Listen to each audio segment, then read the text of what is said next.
नागपुर में crime branch unit क्रमांक 3 ने अवैध हथियार रखने और इस्तेमाल करने वाले आरोपी पर बड़ी कार्रवाई की। वाड़ी थाना क्षेत्र में की गई इस कार्रवाई में पुलिस ने एक युवक को पिस्टल और जिंदा कारतूस के साथ गिरफ्तार किया। गुप्त सूचना के आधार पर क्राइम ब्रांच की टीम ने धोबीनगर वड़धामना स्थित आरोपी के घर पर छापा मारा। तलाशी के दौरान आरोपी के पास से एक पिस्टल, एक जिंदा कारतूस और एक मोबाइल फोन बरामद किया गया। पुलिस ने आरोपी को आगे की कार्रवाई के लिए वाड़ी पुलिस थाने के हवाले कर दिया। आगे की जांच जारी है। गुन्हे शाखा युनिट 3 येथे कार्यरत असलेले पोलीस उपनिरीक्षक देशमुख आणि त्यांच्या पथकाला एक माहिती मिळाली होती। शिवम भलावी नावाचा एक मुलगा आहे जो वडगामनाला राहतो। त्याने त्याच्या घरामध्ये अग्निशस्त्र ठेवले असल्याबाबत त्यांना माहिती प्राप्त झाली होती।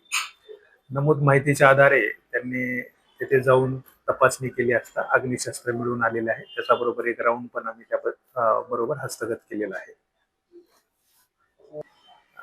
याबद्दल अजून तपास सुरू आहे, परंतु प्राथमिक तपासामध्ये हे जे अग्निशस्त्र आहे छिंदवाडा मध्य प्रदेशातून आणण्याबाबत माहिती प्राप्त आहे।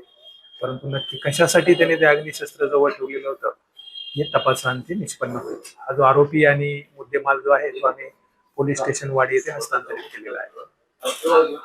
ही जी कार्यवाही आहे नागपूर शहराचे पोलीस आयुक्त माननीय रवींद्र कुमार सिंघल, त्याचप्रमाणे joint CP Shri Reddy sir, additional CP crime Vasant Pardeshi sir, त्याचप्रमाणे DCP detection Shri Rahul Makanikar sir आणि एसीपी अभिजित पाटील सर यांच्या मार्गदर्शनाखाली युनिट 3 येथील पथक जे आहे देशमुख साहेबांचं पथकाने कारवाई केलेली।